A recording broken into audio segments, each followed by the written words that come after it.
Who's the boss of Bitcoin? Is it Elon Musk, a secret company, some hacker in a hoodie? The answer might surprise you, because Bitcoin doesn't have a boss at all. Let's break it down, like you're 5. Normal systems have a boss. Imagine you're in a classroom. There's always someone in charge. The teacher. The teacher decides the rules, who goes first, and what's allowed. That's how most things in life work. Banks, games, schools, apps. Someone is in charge. Bitcoin has no boss. It's like a playground without teachers.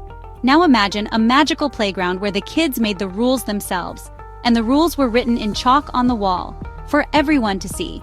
No teachers, no referees, just rules that no one can change unless everyone agrees. That's how Bitcoin works.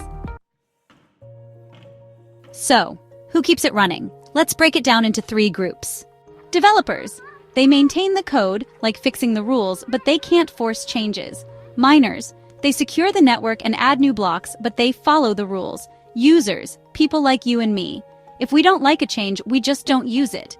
Bitcoin is like a giant Lego castle. Anyone can add bricks, but only if everyone else agrees it fits.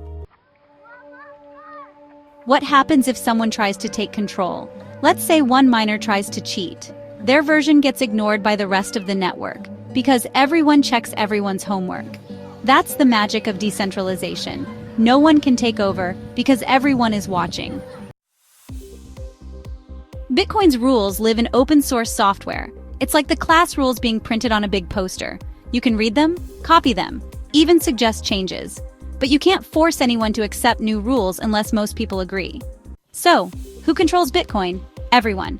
And that's the point. If that idea blew your mind, hit like, subscribe, and share it with a friend who still thinks Bitcoin has a CEO. See you next week on Block and Learn.